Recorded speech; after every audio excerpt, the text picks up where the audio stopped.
마가복음 7장 31절부터 35절까지 제가 읽겠습니다. 예수께서 다시 두로 지방에서 나와 시돈을 지나고 데가볼리 지방을 통과하여 갈릴리 호수에 이르시매 사람들이 귀먹고 말 더듬는 자를 데리고 예수께 나와 안수하여 주시기를 간구하거늘 예수께서 그 사람을 따로 데리고 무리를 떠나서 손가락을 그의 양귀에 넣고 침을 뱉어 그의 혀에 손을 대시며 하늘을 우러러 탄식하시며 그에게 이르시되 에바다 하시니 이는 열리라는 뜻이라. 그의 귀가 열리고 혀가 맺힌 것이 곧 풀려 말이 분명하여졌더라. 예수께서 그들에게 37절까지 읽겠습니다. 예수께서 그들에게 경고하사 아무에게도 이르지 말라 하시되 경고하실수록 그들이 더욱 널리 전파하니 사람들이 심히 놀라 이르되 그가 모든 것을 잘하였도다. 못 듣는 사람도 듣게 하고 말 못하는 사람도 말하게 한다 하니라. 아멘. 기도하겠습니다. 하나님 감사합니다. 이 시간에 우리의 마음이 성령 충만해지기를 원합니다. 성령님께서 처음에 성경 기록자들에게 주셨던 그런 뜨거운 마음이 우리에게도 있기를 원합니다. 그래서 주의 말씀을 잘 이해하게 하시고 믿게 하시고 받아들이게 하여 주시며 순종케 하여 주시옵소서. 하나님 또 예배에 나오면서 귀한 예물을 구별하여 주 앞에 드렸사오니 이 시간 우리의 물질을 축복하여 주시고 주의 나라를 위해 사용하여 주시옵소서. 예수님 이름으로 기도하였습니다. 아멘. 오늘 본문에 청각장애인 이야기가 나오고 있습니다. 그렇죠? 이 기사는 이제 마가복음에만 나오는 이야기인데, 근데 이 32절 보시면 사람들이 귀먹고 말 더듬는 자를 예수님께 데리고 왔습니다. 소리를 듣지 못하기 때문에 이제 말이 어눌한 거죠. 잘 더듬는 거죠. 모든 육체 장애는 다 힘든 것이고 또 불편한 것이지만 청각 장애를 가지신 분들은요 그야말로 딴 세상에 살고 있다는 거 우리가 쉽게 알 수 있습니다. 제가 언젠가 청각 장애를 가지신 부모님을 둔 어떤 딸 이야기를 다큐멘터리 영화로 이렇게 본 적이 있습니다.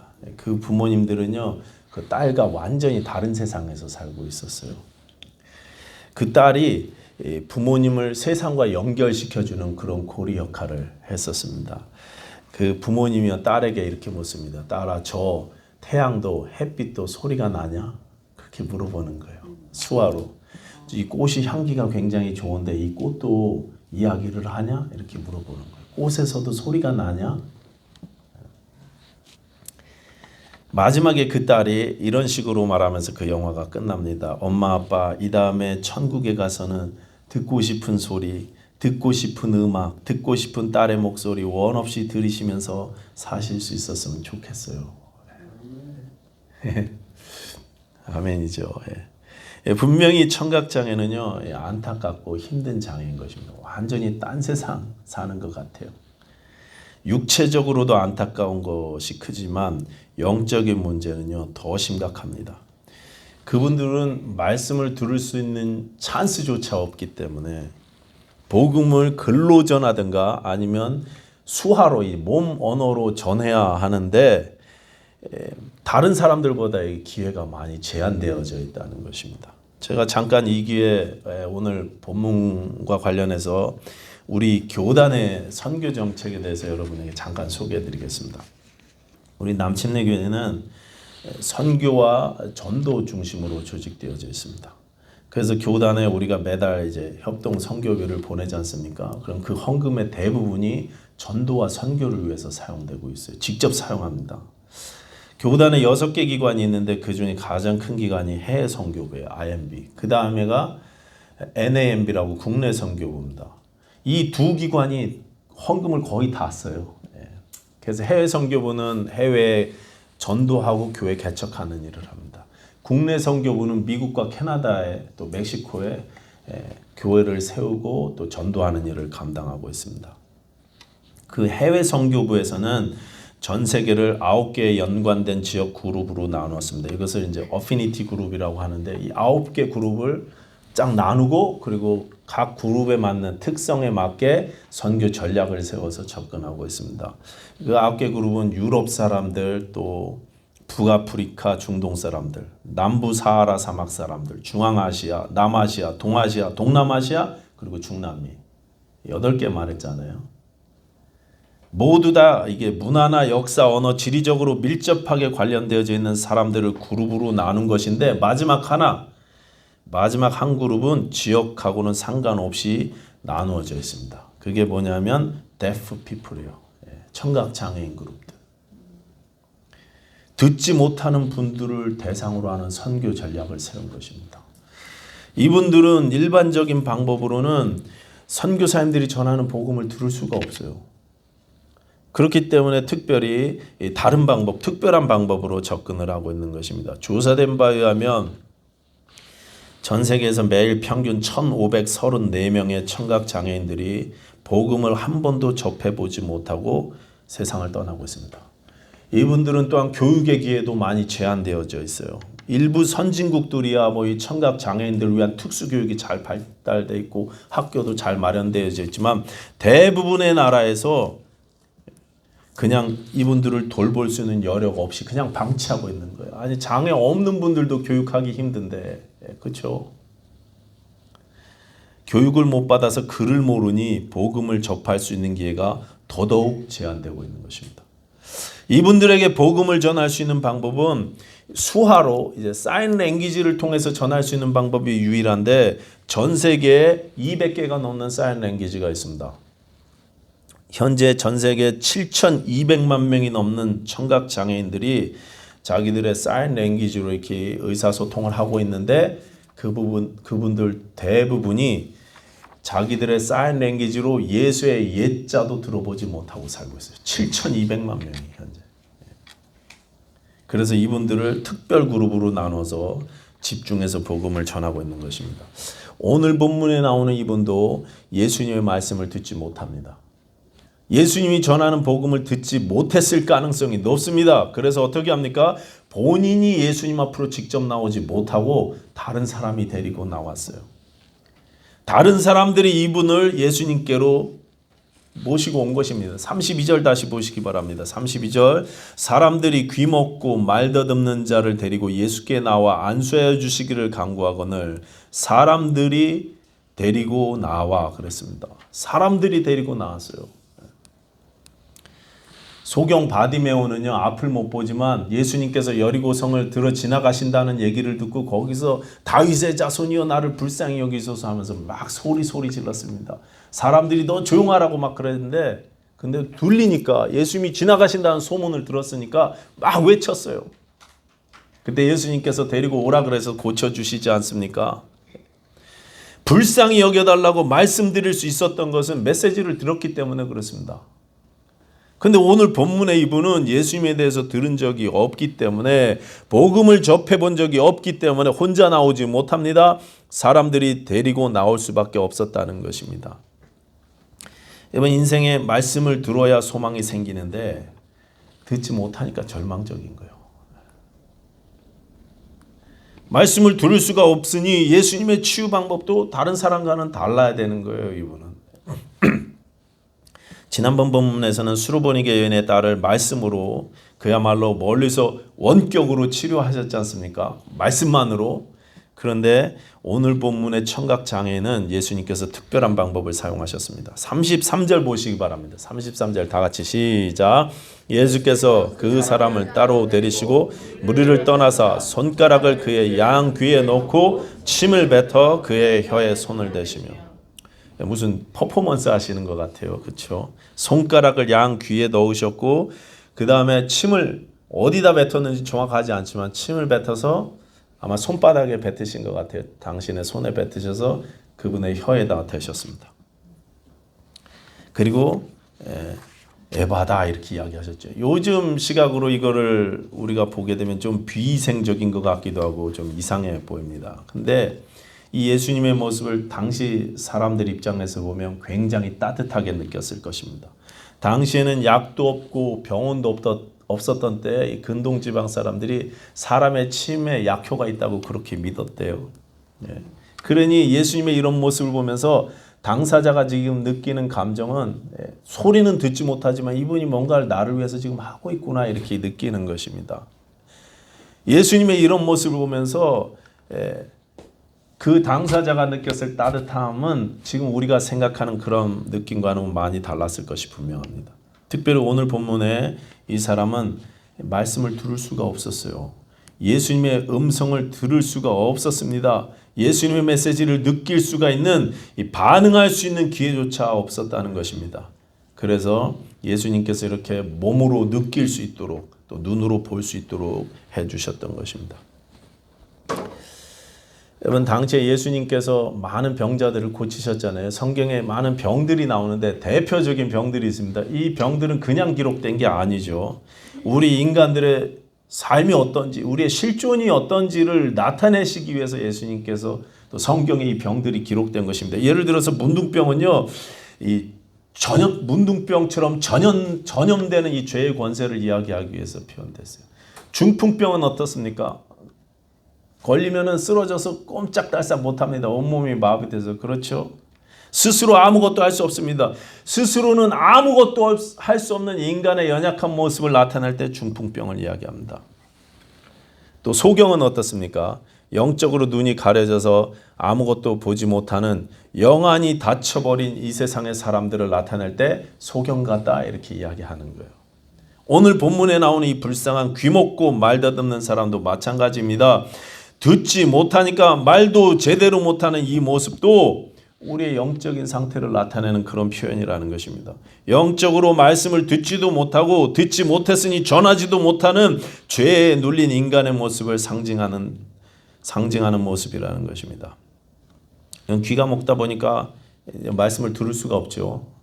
말씀을 듣지 못하니 입으로 고백하지도 못하는 것입니다. 신자라면 당연히 나와야 되는 입술의 고백이 그 입술에서 안 나오는 거예요. 나오지 않습니다. 고백되지 못하고 있는 것입니다. 그것이 오늘 본문에 나온 가련한 청각 장애인의 모습이었고 인간의 실제 모습이라는 것입니다. 예수님은 이분을 고치시면서 하늘을 우러러 탄식하셨어요. 34절 보시면은 하늘을 우러러 탄식하시며 그에게 이르시되 에바다 하시니 이는 열리라 하는 뜻이라 이렇게 되어 있습니다. 에바다라고 외치기 전에 하늘을 우러러 탄식하셨다 이렇게 말씀하십니다. 여기 탄식이라는 말은 너무나 아파서 신음소리를 낸다는 그런 뜻이에요. 예수님은 이 가련한 사람이 한평생을 듣지 못하고 말하지 못하며 살아온 것에 대해서 너무나 가슴 아파하셨습니다. 불쌍히 여기셨습니다. 그래서 탄식하셨어요. 우리가 말씀을 듣지 못하고 그래서 내 입술에서 믿음의 고백이 나오지 못하는 이 모습을 주께서 탄식하신다는 그런 표현인 것입니다. 여러분 하나님의 말씀을 들으십니까? 그 들으신 말씀대로 믿음의 고백이 여러분 삶 가운데 선포되고 있습니까? 하나님이 은혜의 주님이시라고 너무나 많은 말씀들이 선포되고 전해지고 있지만 내가 정말 그 말씀을 듣고 내 입술에 그 하나님의 은혜가 선포되고 있는지 우리 스스로 점검해 보자 하는 것입니다. 성경은 하나님은 사랑이시다 선포합니다. 내가 그 말씀을 들었다면 하나님은 나를 사랑하신다 이렇게 선포할 수 있어야 돼요. 하나님은 예수 안에 있는 나를 기뻐하신다 이렇게 말씀하십니다. 그러면 나는 믿음으로 내 삶은 아름답고 내 삶은 곧 복될 것이다 선포할 수 있어야 돼요. 우리의 귀가 들었다면 그 진리의 말씀을 우리의 입술이 반드시 삶 가운데 그렇게 선포할 수 있어야 하는 것입니다. 33절 다시 보시면 예수님께서 이 사람을 무리로부터 따로 떼어 놓으셨습니다. 따로 떼어놨다는 것은 이 사람 개인에게 사역하셨다는 뜻입니다. 여러분이 듣는 말씀, 우리의 입술의 고백들은요 다 개인적이어야 돼요. 하나님과 나와의 개인적인 관계 가운데 개인적인 믿음의 선포가 있어야 한다는 것입니다. 내 부모님의 신앙이 내 신앙이 아니라는 거예요. 내 남편의 신앙이 내 신앙이 아니라는 것입니다. 하나님이 나를 어떻게 생각하시는지, 나에게 무슨 말씀을 하시는지, 내가 무슨 말을 하고 내가 무슨 생각을 하면서 살아야 되는지 그것을 확실히 하시라는 말씀이에요. 한번 살펴보십시오. 우리는 말씀을 어떻게 받고 있는지. 나는 나를 향하신 하나님의 선하시고 복된 말씀을 내 개인에게 주시는 말씀으로 받고 있는지 여러분 한번 묵상해 보시고 생각해 보시기 바랍니다. 내가 제대로 듣고 있다면 우리 입술의 고백도 믿음으로 제대로 나와야 정상인 것입니다. 내 입술의 고백이 정말 하나님의 은혜를 향한 믿음의 고백이 나오는가? 아니면 매일 부정적이고 비관적이고 우울하고 비판적인 사단의 거짓 메시지에 속아갖고 죄에 속아서 헤매는 그런 말들이 내 입술에서 나오고 있는지 반드시 한번 돌아보셔야 한다는 것입니다. 그 입술에서 무슨 말이 나오는지 보면 그 사람이 말씀을 듣고 있는지 듣지 못하는지 알 수 있다는 것입니다. 예수님께서는 진리의 말씀이 내 입에서 나오지 않는 이 상황을 가슴 아파하십니다. 탄식하시는 것입니다. 무슨 말씀을 들어야 하는지, 무엇이 내 영을 살리는 진리의 말씀인지 전혀 듣지 못하고 듣지 못하니 입술로 선포하지 못하는 우리의 상황이 가슴 아프신 거예요. 이 예수님의 탄식은 고통당하는 자를 이해하고 그 고통을 내 것으로 함께 느끼는 것입니다. 예수님은 지금 이 장애인의 이 듣지 못하는 장애인의 아픔을 자신의 고통으로 삼아 함께 느끼고 계십니다. 우리 주님은 그런 분이세요. 예수님은 온전히 선하신 분이십니다. 이 세상에 가장 선하신 나의 친구이십니다. 그분이 예수님이세요. 나를 이해하실 수 있는 유일하신 분이세요. 예수님이 단식하셨는데 34절 다시 보시면 하늘을 우러러 단식하셨다 이렇게 말씀하시죠. 하늘을 우러러 하나님을 바라보면서 단식하시는 예수님의 모습입니다. 로마서 8장 22절부터 27절은 유명한 구절인데 이렇게 돼 있어요. 피조물이 다 이제까지 함께 단식하며 함께 고통을 겪고 있는 것을 우리가 아느니라. 그뿐 아니라 또한 우리 곧 성령의 처음 익은 열매를 받은 우리까지도 속으로 단식하여 양자될 것 곧 우리 몸의 속량을 기다리느니라. 우리가 소망으로 구원을 얻었음에 보이는 소망이 소망이 아니니 보는 것을 누가 바라리요? 만일 우리가 보지 못하는 것을 바라면 참음으로 기다릴지니라. 이와 같이 성령도 우리 연약함을 도우시나니 우리는 마땅히 기도할 바를 알지 못하나 오직 성령이 말할 수 없는 탄식으로 우리를 위하여 친히 간구하시느니라. 이 부분은 영적 전쟁에 대한 이야기인데요. 성령께서 우리를 위해서 말할 수 없는 탄식으로 지금도 기도해 주신다는 내용입니다. 피조물들과 연약한 육체를 가진 신자들이 여전히 단식하고 있는데 성령께서도 말할 수 없는 탄식으로 우리를 위해서 돕기 위해서 친히 기도하신다는 그런 말씀입니다. 오늘 이 예수님의 모습이 바로 이 모습입니다. 단식하시며 우리를 위해서 친히 기도하시는 거예요. 그분이 단식하시면서 오늘 이 청각 장애인을 고쳐주시듯 단식하시면서 저와 여러분을 고치시기를 원하는 것입니다. 우리는 듣지 못하고 말하지 못해서 무엇을 기도해야 하는지조차 모르는데 그런 우리를 위해서 말할 수 없는 탄식으로 간구하신다는 것입니다. 기억하십시오 여러분. 예수님은 하늘을 우러러 단식하셨습니다. 하나님을 바라보면서 단식하셨습니다. 고통의 신음소리를 내셨습니다. 하나님을 향해서 냈습니다. 여러분 하나님 앞에서 단식하시기 바랍니다. 울기라도 하십시오. 나를 위해서 단식하시는 주님 모습처럼 우리 또한 하나님 앞에서 단식해야 할 줄로 믿습니다. 제가 지난주 장막 모임에서도 말씀드렸지만 지난주 큐티 본문에서 이사야서 56장은요. 이스라엘 파수꾼들에게 벙어리 개들이라고 짖지 못한다고 꾸중하셨어요. 짖지 못하는 개, 마땅히 선포해야 할 복음을 선포하지 못하는 것. 세상을 향해서도 그렇고 내 가정과 내 삶을 향해서도 선포하지 못하는 그런 내 모습을 보면서 여러분 기도가 안 나오면 탄식이라도 해야 된다는 거예요. 탄식 자체는 기도가 아니지만 하나님은요 우리의 마음을 보시고 응답하실 것입니다. 내 메말라버린 영과 무너진 믿음을 회복시켜 달라고. 기도가 안 나오면 단식이라도 하자는 거예요. 제가 가끔 혼자 운전하면서 주여 이럴 때가 있어요. 주여 그러면 한숨처럼 그렇게 내쉬는 버릇이 있는데 언제 제가 그런 한숨을 쉬나 이렇게 스스로를 돌아보면 문득 제 과거의 죄가 생각날 때, 수치스러운 죄가 생각날 때, 하나님 앞에서 너무나 부끄러울 때 그렇게 합니다. 또 교회 일이나 성도님들 일이나 또 제 가정의 일로 걱정될 때 그때 한숨을 쉬기도 합니다. 도와달라는 의미로 하는 것 같아요. 그런데 한때는 제가 너무 그냥 자주 이렇게 아이고 주여 이러다 보니까 옆에서 제 아내가요, 그거 하지 말라고, 옆에서 그거 들으면 스트레스 된다고, 그런 말 했던 적이 있어요. 여러분, 탄식은요 누구를 향해서 하느냐가 중요해요. 혼자 그냥 하는 탄식 소리는요, 신세한탄처럼 그렇게 하는 소리는요, 옆에서 들으면요 스트레스 돼요. 짜증 납니다. 또 저런다고 옆에 사람 마음까지 무거워집니다. 그거는요 사단의 역사예요. 사단의 역사입니다. 그러나 하나님을 향해서 하늘을 우러러 하는 탄식은요 가장 깊은 기도일 수 있다는 사실을 여러분 기억하시기 바랍니다. 어떤 아름다운 기도보다도, 어떤 세련된 기도보다도 더 능력의 강구가 될 수 있어요. 정직하게 나와서 하나님 앞에 울부짖는 것. 그러니까 여러분, 기도가 안 나올 때, 기도가 막힐 때, 무슨 기도를 해야 될지 도무지 모를 때 우리가 탄식이라도 해야 합니다. 하나님 앞에서 한숨이라도 쉬지 않은 것입니다. 사람들 앞에서 말고 하나님 앞에서.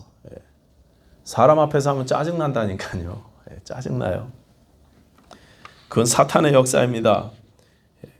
여러분, 우리 머릿속에 들어오는 이 생각들, 메시지들이 다 하나님이 주신 게 아니에요. 사단이 주는 거짓말들도 있습니다. 그런 메시지들은 잘라버리셔야 돼요. 들으시면 안 돼요. 붙잡으시면 안 됩니다. 근데 우리는 엉뚱한 거 붙잡고 한숨 쉬고 있어요.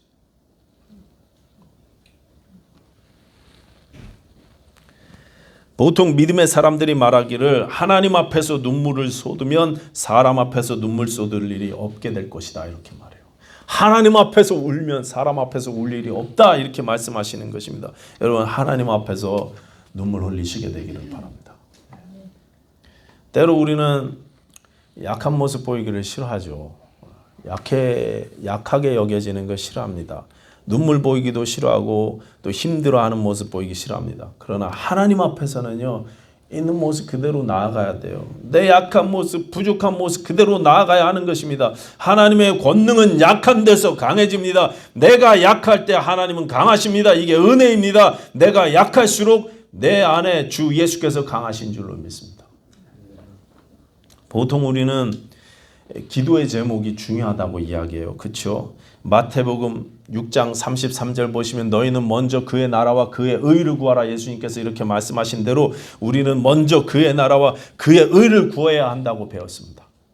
맞습니다. 우리는 먼저 그의 나라와 그의 의를 위해서 기도해야 돼요. 그런데 생각하셔야 될 게 하나 있는데, 예수님께서 말씀하신 그 기도는요, 일단 기도하고 있는 사람들에게 준 내용이에요. 삶에서 전혀 기도하지 않는 사람들은 해당 없는 말씀인 것입니다. 그래서 저는 여러분들에게 감히 이렇게 제안하고 싶습니다. 일단 기도하십시오. 무슨 기도 제목이든지 일단 기도하세요. 10스텝에 보면 5가지 신앙 필수품 두 번째가 기도예요. 기도를 어떻게 하냐? 말씀, 기도, 뭐 이렇게 순서 나가잖아요. 5개. 전도, 순종, 교제 이렇게 나가지 않습니까? 아니, 교제, 순종, 전도. 교제, 전도, 순종. 5가지 나가는데요. 그 기도에서 기도의 방법을 소개하면서 이렇게 이야기합니다. 첫째, 거하라. 둘째, 기도하라. 셋째, 신뢰하라. 있죠? 마지막에 감사하라. 뭐 이렇게 있습니다. 근데 두 번째가 구하라인데 저는 거기에 한 단어를 더 붙이고 싶어요. 거하라, 그 다음 일단 기도하라. 일단 기도하라. 일단이라는 말 넣고 싶어요. 내가 뭘 구해야 될지, 이게 하나님의 뜻대로 구하는 건지, 이게 하나님의 의를 구하는 건지, 이 기도 제목은 하나님이 기뻐하시는지, 그런 거 생각하지 마시고 딸이 아빠에게 구하듯 아들이 아버지에게 간구하듯 그렇게 일단 간구하시라는 것입니다. 일단 기도하십시오. 기도 제목이나 체면이나 이런 거 생각하지 말고 일단 간구하시게 되기를 바랍니다. 기복적인 기도 제목이든 세상적인 기도 제목이든 일단 하나님 앞에 가지고 나와서 간구하시기 바랍니다. 단식이라도 하시라는 거예요. 한숨이라도 쉬라는 것입니다. 하나님께서 응답하실 것입니다. 내 기도가 만약 합당치 않으면 내 기도를 바꿔주실 거예요. 그 나라와 그 의를 먼저 구할 수 있도록 나를 성장시켜 주실 것입니다. 그래서 기도 제목보다 더 중요한 것은 일단 기도하는 것이고, 일단 기도하기 시작했다면 간절히 기도하셔야 돼요. 간절히 하십시오. 남의 얘기하듯이 그냥 인사말 하듯이 그렇게 기도하지 마시기 바랍니다. 말할 수 없는 탄식으로 나를 위해 간구하시는 성령을 의지해서 여러분 하나님 앞에 온 힘을 다해 믿음의 고백을 드릴 수 있는 저와 여러분들 됐으면 좋겠습니다. 사탄은요 내 힘으로 할 수 있다고 말해요. 거짓말이에요. 내 힘으로 못합니다. 우리는 기도 없이 살 수 없습니다. 하나님의 은혜 없이는 신자는 한순간도 버틸 수 없어요. 신앙생활 자체가 이루어지지 않습니다. 사탄은 또 안 될 거라고, 너는 망할 거라고, 힘들 거라고 말합니다. 그것도 거짓말이에요. 성경은 예수 안에 있는 자들에게는, 믿는 자들에게는 능치 못함이 없다 그렇게 말씀하셨어요. 거짓말에 속지 마십시오. 잘라버리십시오. 우리의 귀가 열려서 나를 향하신 하나님의 말씀을 온전히 듣고 믿을 수 있게 되기를 축원합니다. 우리의 입이 열려서 세상을 향해서, 내 삶을 향해서, 내 가정과 교회를 향해서, 자녀들을 향해서 하나님의 은혜를 크게 선포하실 수 있는 저와 여러분들 되셨으면 좋겠습니다. 아멘. 사탄이 주는 거짓 선지자들의 거짓말 듣지 마십시오. 입 밖으로 말하지 마십시오. 거짓 선지자들 굉장히 많아요. 어렸을 때 내 부모님도 거짓 선지자가 될 수 있고, 내 좋은 친구들도, 심지어 가끔은 교우들도 거짓 선지자 역할을 할 수가 있어요. 목사도 거짓 선지자 역할을 할 때가 있어요. 하나님 말씀이 아니면 잘라내십시오. 입 밖으로 내지 마십시오. 하나님께서 주시는 진리의 메시지를 크게 듣고 크게 선포하시는 저와 여러분들 되셨으면 좋겠습니다. 기도하겠습니다. 하나님 아버지 감사합니다. 우리의 연약함을 아시고 우리를 위하여 친히 탄식하시며 간구하시는 성령님을 날마다 의지하는 저희들 되게 해 주시옵소서. 우리 또한 주와 함께 하나님 앞에 부르짖어 기도할 수 있도록 우리에게 큰 믿음 허락하여 주시옵소서. 예수님 이름으로 기도하였습니다. 아멘.